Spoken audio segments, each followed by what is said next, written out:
Hey guys, welcome back to our YouTube channel Learn Science. Hello hello hello hello class 9th students, कैसे हैं आप लोग। उम्मीद है आप लोग बहुत अच्छे होंगे एंड पढ़ाई भी कर रहे होंगे। जैसे कि मैंने आपको पिछली वीडियो में बताया था कि हम लोग बैच स्टार्ट करने वाले हैं क्लास 9th का 2023 के एग्ज़ाम्स के लिए। आई होप आपको जो पिछली वीडियो है वो आपको बहुत अच्छे से समझ में आ गई होगी। आज मैं आपके लिए पूरी कंप्लीट डिटेल लेकर के आई हूँ कि हम लोग बैच में कैसे हम लोग आगे बढ़ेंगे। ओके, तो मैंने आपको बताया था कि क्लास 9 का जो बैच है वो आपका साइंस का बैच होने वाला है, जिसमें हम लोग साइंस पढ़ाएंगे एंड साइंस में आपको तीनों सब्जेक्ट्स पढ़ाए जाएंगे, फिजिक्स भी, केमिस्ट्री भी एंड बायोलॉजी भी।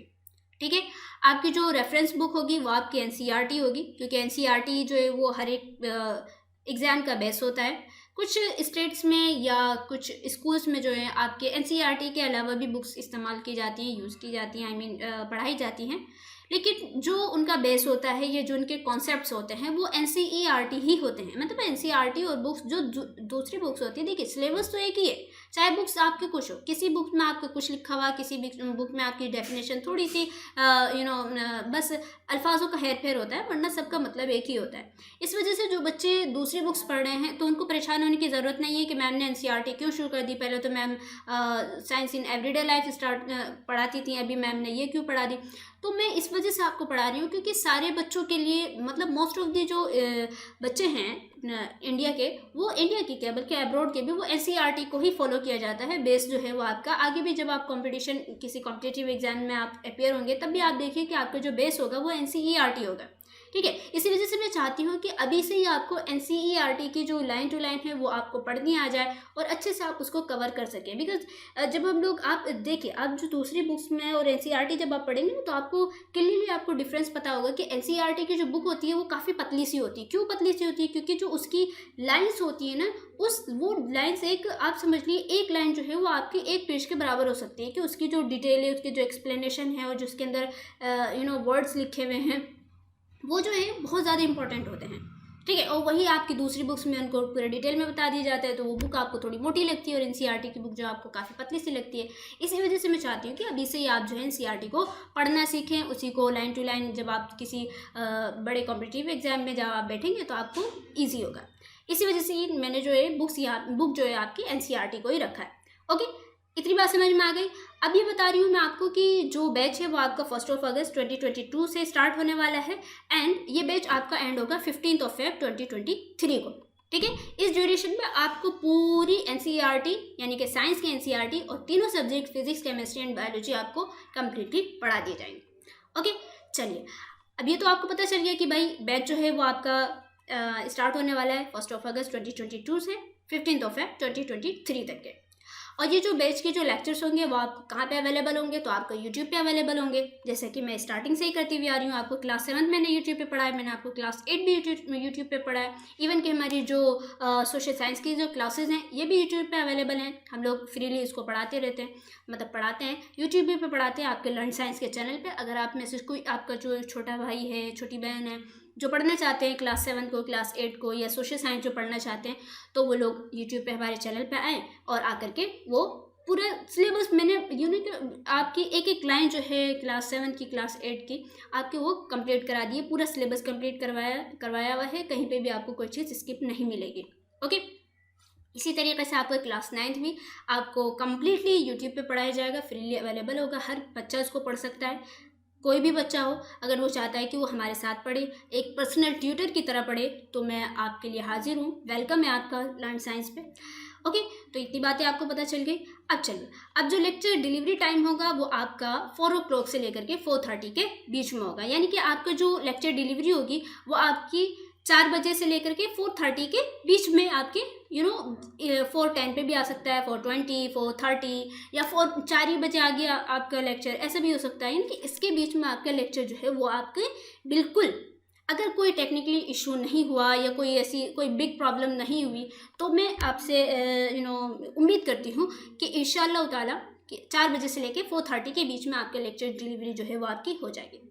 उसके बाद अब लेक्चर ड्यूरेशन की बात आती है कि भाई लेक्चर ड्यूरेशन जो है वो हमारा कितना कितना होने वाला है। तो लेक्चर ड्यूरेशन मैंने थोड़ा सा इंक्रीज़ कर दिया है। पहले मैं आपको 1 आवर तक के मेरा लेक्चर चला जाता था, 1 आवर से बस 1-2 लेक्चर ही मेरे 1 आवर से थोड़े से मतलब 1-2 मिनट आगे गए हैं। लेकिन मैंने क्लास 7th और क्लास 8 में यस क्लास 7th में तो मैंने इसको इतना इंक्रीज़ किया ही नहीं। क्लास 8 में मैंने जो है 1 आवर तक मैं लेकर गई हूँ। लेकिन अभी हमारा थोड़ा लेवल क्या है, इंक्रीज़ हो गया है। और आप देखेंगे कि आपके जो चैप्टर्स हैं वो भी आपके काफ़ी बड़े हैं, ठीक है। तो इन और कम है, मतलब कम, पहले जो आपके बहुत सारे चैप्टर होते थे, ठीक है, आपके जो है 20 चैप्टर्स होते थे और उनके जो चैप्टर की जो चैप्टर जो है वो आपके छोटे छोटे होते थे। लेकिन अभी क्या है कि चैप्टर्स के नंबर कम हो गए हैं, लेकिन चैप्टर के अंदर के जो कॉन्सेप्ट्स हैं और जो चैप्टर है वो आपका काफ़ी लेंदी हो गया। इसी वजह से मैंने एक एक कॉन्सेप्ट को समझाने के लिए आपका जो लेक्चर ड्यूरेशन है वो आपका थोड़ा सा बढ़ा दिया है, ठीक है। ये आपको एक्सेप्ट करना पड़ेगा, आपको सीरियस होना पड़ेगा। ऐसा नहीं है कि आप जो है अभी तक के वही सोच रहे हैं कि भाई हम तो क्लास 7th में क्लास 8 में 25 मिनट की 30 मिनट की वीडियो देख ली तो भाई हो गया, मेरा हो गया, ठीक है। और मैं इस बात पे बिलीव करती हूँ कि अगर आप स्टार्टिंग से ही थोड़ी थोड़ी मेहनत करेंगे, सिर्फ मैं आपका जो है 1 आवर से लेकर 130 आवर तक के लूँगी, वो जितना आपके कॉन्सेप्ट पे वो डिपेंड करेगा कि आपका कॉन्सेप्ट जो है वो ईजी है तो जल्दी हो जाएगा। ऐसा नहीं है कि 1 आवर ही आपका होगा, नहीं, अगर 50 मिनट में भी हो सकता है, कभी कभी आपके 40 मिनट में भी हो सकते हैं, ठीक है। तो वो आपके कॉन्सेप्ट पे जो कॉन्सेप्ट इजी होगा तो आप जल्दी कर लेंगे, जो थोड़ा ज़्यादा होगा तो हम उसमें यानी मैक्सिमम आपका 130 तक जाएगा, उससे ज़्यादा मैं नहीं लूँगी। और जो मिनिमम है वो 1 आवर तक के रहेगा, ठीक है। 1 आवर से कम भी हो सकता है, ऐसे नहीं है। और उसके बाद ये आपको बात कंप्लीटली समझ में आ गई, ठीक है, कि आपके लेक्चर ड्यूरेशन जो है वो आपका थोड़ा सा ज़्यादा होगा क्योंकि आपकी क्लास भी लेवल भी थोड़ा हाई हो गया। चलिए अब हम लोग पूरे चैप्टर पे आ जाते हैं, ठीक है, पूरी बुक पे आ जाते हैं कि अब बुक में आपको कैसे कैसे पढ़ाया जाएगा। तो मैंने आपको बताया कि भाई जो हमारी बुक है वो एक ही है, साइंस की बुक है, लेकिन उस साइंस की बुक में ही हमें तीनों सब्जेक्ट्स दिए हुए हैं। आपके कुल मिला के कितने चैप्टर्स हैं, अगर आपने एनसीईआरटी की बुक खोली हो तो आपको पता चलेगा कि आपके जो है 15 चैप्टर आपके दिए हुए हैं। उन्हीं 15 चैप्टर्स में आपके फिजिक्स भी है, फिजिक्स के भी चैप्टर्स हैं, उसी में केमिस्ट्री के भी है और उसी में बायो के भी। जब आप हायर क्लास में जाएंगे यानी कि 11th में जाएंगे तो आपको पता चल जाएगा कि भाई वहाँ पे फिजिक्स, केमिस्ट्री एंड बायोलॉजी की अलग अलग बुक्स हो जाएंगी। लेकिन फिलहाल हमारी 10th तक के जो है एक ही बुक होती है, एक ही बुक में आपके सारे चैप्टर्स दिए हुए होते हैं। लेकिन ये मैंने उन सभी चैप्टर्स को अलग अलग कर दिया है। जैसे कि आप देखिए फिजिक्स में आपके जो है 5 चैप्टर्स हैं, केमिस्ट्री में आपके 4 चैप्टर्स दिए हुए हैं एंड बायोलॉजी में आपके 6 चैप्टर्स दिए हुए हैं, ठीक है। अब वो कौन कौन से चैप्टर हैं तो यहाँ पे आप देखिए, यहाँ पे मैंने चैप्टर्स वाइज आपको बता दिए हैं कि बायोलॉजी में आपके जो है the fundamental unit of life, tissues, diversity in living organism, why do we fall ill, natural resources, improvement in food resources, ये आपके सभी जो हैं ये बायोलॉजी के चैप्टर्स हो गए 6 चैप्टर्स।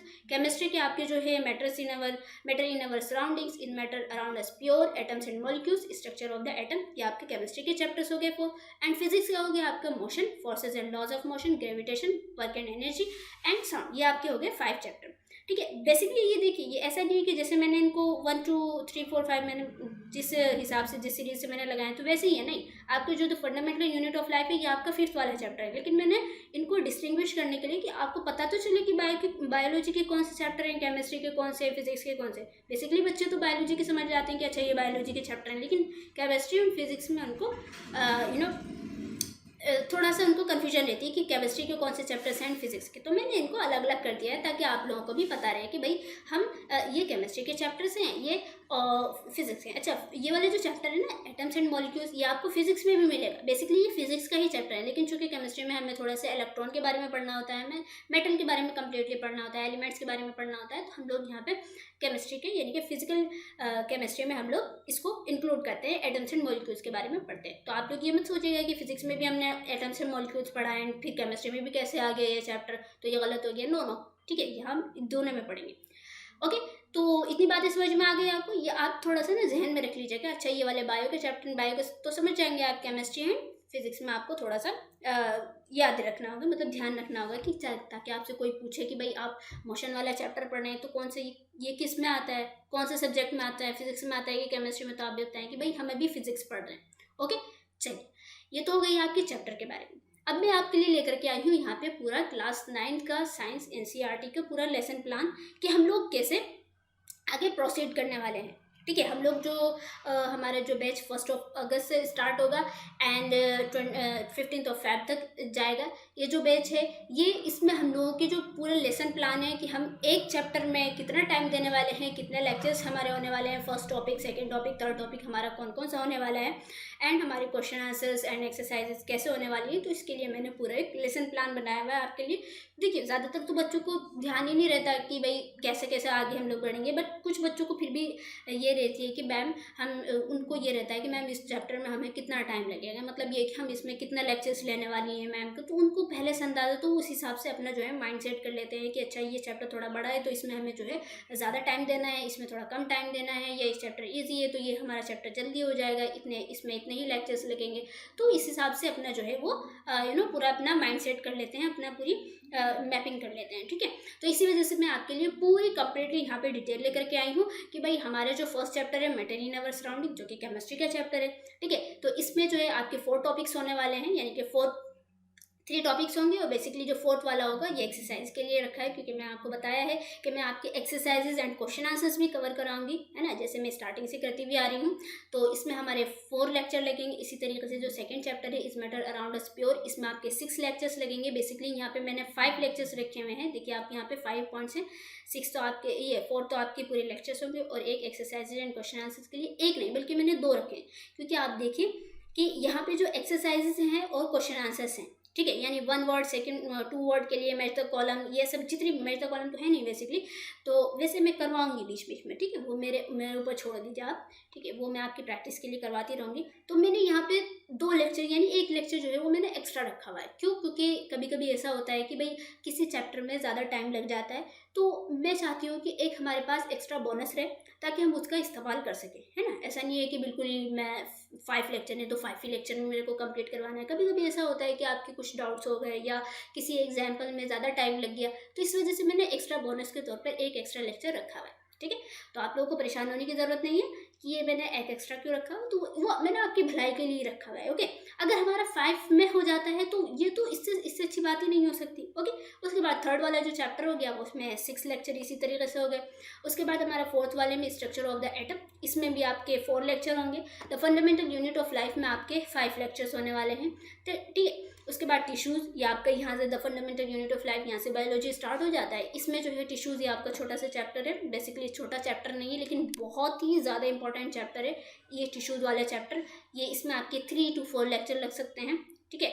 उसके अलावा डाइवर्सिटी इन लिविंग ऑर्गेनिज्म, ये आपके जो है इसमें 6 लेक्चर लगेंगे। अब यहाँ से स्टार्ट हो जाती है चैप्टर नंबर 8 से फिजिक्स। फिजिक्स मैंने आपको बताया कि फिजिक्स जो है ये बहुत ही ज़्यादा इंपॉर्टेंट रोल प्ले करती है आपकी लाइफ में, आपके किसी भी कंपटीशन वाले एग्जाम में। देखिए मैं आपको बार बार कंपटीशन के लिए इस वजह से बोलती हूँ कि बेसिकली जो ज़्यादातर बच्चे होते हैं जो पढ़ना चाहते हैं, देखिए मेरे पास वही बच्चे आएंगे जो पढ़ेंगे। जिनको नहीं पढ़ना होता है वो नहीं पढ़ते हैं, वो अपने जा करके पता नहीं उल्टी सीधी चीज़ें करते रहते हैं, इधर उधर उनका डिस्ट्रैक्शन फैला हुआ होता है। मेरे पास आएंगे बच्चे वही जो पढ़ने वाले होंगे, और पढ़ने वाले बच्चों का एक एम रहता है, एक गोल रहता है कि भाई मुझे आगे जा कर के इंजीनियर बनना है, मेरे को डॉक्टर बनना है, मेरे को यूपीएससी करना है, एंड सो ऑन, जो भी बहुत सारे प्रोफेशन है। तो कोई भी प्रोफेशन है उस प्रोफेशन में आपको पढ़ना पड़ता ही है। और प्रोफेशन में आपको बेसिकली अगर आप इंजीनियरिंग फील्ड में जाना चाहते हैं, डॉक्टर फील्ड में जाना चाहते हैं, या यूपीएससी में या कहीं पर भी जाना चाहते हैं, तो आपको वहाँ पर साइंस लेनी पड़ती है। ठीक है। यूपीएससी के जो बच्चे साइंस रखते हैं तो उनको यूपीएससी क्लियर करना इजी हो जाता है। जो बच्चे सोशल रखते हैं तो बेसिकली उनका तो इजी होता ही है, बट जो साइंस रखते हैं उनका इस वजह से, क्योंकि आपको पता ही है कि यूपीएससी के सिलेबस में जो है आपके 6 से लेकर के 10 तक के पूरा सिलेबस आता है। मतलब उसका सिलेबस तो पूरा डाइवर्स है ना, पूरा मतलब आप जितने कहते हैं ना कि वर्ल्ड में जितने सारे सब्जेक्ट्स हैं वो सारे के सारे यूपीएससी में इंक्लूड कर दो, तब भी यूपीएससी का सिलेबस कम नहीं होने वाला है। एनीवे वो तो एक्स्ट्रा बातें हो गई। तो मैं आपको ये बतला रही थी कि फिजिक्स जो है ये बहुत ही ज़्यादा इंपॉर्टेंट रोल प्ले करती है। इसी वजह से जो मैंने फिजिक्स में आपके 8 लेक्चर्स रखे हुए हैं। ठीक है। आपको यहाँ पे फिजिक्स के एक एक इंपॉर्टेंट कॉन्सेप्ट्स, आप इंपॉर्टेंट क्या बल्कि सारे कॉन्सेप्ट्स आपको पढ़वाए जाएंगे। पूरी इनके अच्छे से एक्सप्लेनेशन, इनके जो डेफिनेशन हैं उनकी एक्सप्लेनेशन आपको अच्छे से करवाई जाएगी। एंड जो मैंने एक एक्स्ट्रा लेक्चर रखा हुआ है ये आपके लिए एग्जाम्पल्स के लिए एंड एक्स्ट्रा क्वेश्चन के लिए। यहाँ मैंने लिख दिया, इधर मैंने लिखा नहीं। तो एक जो लेक्चर है वो आपका सिर्फ और सिर्फ एग्जाम्पल्स के लिए एंड एक्स्ट्रा क्वेश्चंस के लिए होंगे, क्योंकि आपको पता है कि न्यूमेरिकल फिजिक्स में सबसे ज़्यादा इंपॉर्टेंट न्यूमेरिकल्स होते हैं। कॉन्सेप्ट आपने पढ़ लिए, कॉन्सेप्ट समझ में आ जाते हैं, सबको समझ में आ जाते हैं, लेकिन न्यूमेरिकल जब हम लोग करते हैं तो उस वक्त हमारी हालत ख़राब होती है। इसी वजह से मैंने एक एक्स्ट्रा लेक्चर जो है आपकी यहाँ पे न्यूमेरिकल्स के लिए रखा हुआ है, ठीक है। तो इसी वजह से मैंने फिजिक्स में आपके लिए जैसे कि केमिस्ट्री या बायोलॉजी में मैंने आपके 6 to 7 तो गया ही नहीं है, 5 to 6 4 किसी में 3 भी है, ऐसे लेक्चर रखे। लेकिन फिजिक्स में मैंने आपके 8 लेक्चर रखे हैं ताकि आपको क्लियरली बात समझ में आ जाए और आपकी जो फिजिक्स है अभी से ही स्ट्रॉन्ग हो। ओके, चलिए, तो 10th वाला भी हमारा चैप्टर ग्रेविटेशन है, इसमें भी 8 लेक्चर होंगे। वर्क एंड एनर्जी इसमें 7 लेक्चर होंगे, एंड जो साउंड है इसमें आपके 7 लेक्चर होंगे। ओके, चलिए, अब आपका यहाँ से फिर दोबारा से बायोलॉजी स्टार्ट हो गया। Why do we fall ill, ये आपके 5 लेक्चर इसमें होंगे, नेचुरल रिसोर्सेज में 5 होंगे, एंड इम्प्रूवमेंट इन 4 रिसोर्सेज में आपके 5 लेक्चर होंगे। और ये आप टॉपिक्स देख लीजिए कि आपका जो पहला लेक्चर होगा वो किस पे होने वाला है, second infectious disease, organ specific and tissue specific manifestation, and last वाला जो है कि एक्सरसाइज एंड क्वेश्चन आंसर्स पे होगा, ठीक है। और एक एक्स्ट्रा लेक्चर है कि भाई एक्सरसाइजेज कभी कभी ज़्यादा हो या क्वेश्चन आंसर ज़्यादा हो जाते हैं तो उनको 2 लेक्चर्स में कवर कर लिया, तो ऐसा एक एक्स्ट्रा मैंने बोनस के लिए लिखा है। कुल मिलाकर के आपके जो है 90 से लेकर 92 या 93 ऐसा इतने आपके लेक्चर्स डिलीवर होंगे, और उन्हीं लेक्चर्स में आपकी पूरी जो साइंस है वो आपकी कवर हो जाएगी। और उम्मीद है कि आप लोगों को सारी बातें समझ में आ रही होंगी और आप लोग मेरे साथ चलेंगे। अब लास्ट में बहुत ही ज़्यादा, यानी कि सबसे ज़्यादा इम्पोर्टेंट जो इस सबसे इम्पोर्टेंट जो टॉपिक है, या जिसे हम बोल सकते हैं सबसे इम्पोर्टेंट जो चीज़ है, वो क्या है, आपकी टेस्ट। तो जैसे कि मैं स्टार्टिंग से ये करती हुई आ रही हूँ कि भाई आपका जो चैप्टर है, जैसे कि आपने एक चैप्टर कंप्लीट किया, राइट, उस चैप्टर को कंप्लीट करने के बाद उसका एक टेस्ट होगा, ठीक है। मैंने आपको बताया है कि अभी से ही अगर आप टेस्ट देने की कोशिश करेंगे, अभी से ही आप टेस्ट देने की प्रिपरेशन करते रहेंगे, तो आपको आगे भी टेस्ट की आदत सी पड़ी रहेगी, उससे आपको डर नहीं लगेगा। इसी वजह से मैंने यहाँ पे हर चैप्टर के बाद एक चैप्टर आपके लिए एक टेस्ट कंडक्ट करूँगी मैं। उस टेस्ट को आपको ईमानदारी के साथ देना है। जैसे कि आप एक चैप्टर कंप्लीट हुआ, उसके बाद मैं आपके लिए एक टेस्ट रखूँगी। इजी होगा, देखिए उस टेस्ट में आपके लिए कुछ नहीं होगा कि मैंने बाहर से दिया है, नो, मैं बस उस चैप्टर में वही दूंगी जो आपने पीछे पढ़ा हुआ है, जो आपने एक्सरसाइज सॉल्व की हुई है, जो आपने जो फिल इन द ब्लैंक्स या जो भी आपने जो क्वेश्चन आंसर्स किए हैं, बस उसी में से ही आएंगे, ठीक है। कभी कभी बीच में से भी आ सकता है कि भाई किसी साइंटिस्ट का नेम आ गया, या उनकी डेट ऑफ बर्थ आ गई, या किस साल उनको जो है नोबेल प्राइज़ मिला है, ऐसा कुछ। तो वो जो सारी चीज़ें होंगी वो आपकी सारी पूरी बुक से होंगी, कहीं से भी बाहर से एक भी चीज़ नहीं होगी, ठीक है। और मैं आपकी PYQs देखती रहूँगी कि भाई पीछे आपके क्या एग्जाम्स में आए, तो उससे भी आपकी थोड़ा सा वहाँ से भी क्वेश्चंस उठा लिए जाएंगे। तो ऐसा है कि हर चैप्टर को कंप्लीट होने के बाद एक टेस्ट लिया जाएगा।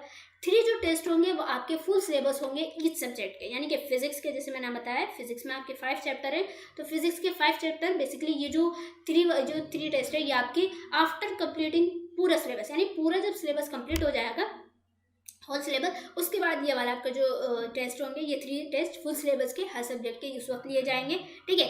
और फुल सिलेबस इस सब्जेक्ट का मतलब ये है कि फिजिक्स में आपके जो जब कंप्लीट हो जाएगा 5 के 5 जो चैप्टर्स हैं, इसी तरीके से केमिस्ट्री में 4 चैप्टर एंड बायोलॉजी में 6 चैप्टर जब कंप्लीट हो जाएंगे, तो फिर वहाँ पे आपके 3 फुल सिलेबस टेस्ट होंगे, ठीक है। उसके बाद जो 2 टेस्ट होंगे ये आपके पूरे साइंस सब्जेक्ट, जो पूरा साइंस सब्जेक्ट है जिसमें फिजिक्स, केमिस्ट्री एंड बायोलॉजी तीनों इंक्लूड होंगे, उसके आपके 2 फुल सिलेबस टेस्ट लिए जाएंगे। ऐसे समझ लीजिए कि ये आपको पूरे एग्जाम होगा। जैसे एग्जाम में आप जाते हैं ना कि मैम कि आज तो साइंस का एग्जाम है, तो इस तरीके से आपके 2 फुल सिलेबस टेस्ट होंगे। आई होप सो सारी बातें समझ में आ गई हो आपको। तो जितनी मैंने फुल डिटेल है वो आपको कम्प्लीटली बता दी है।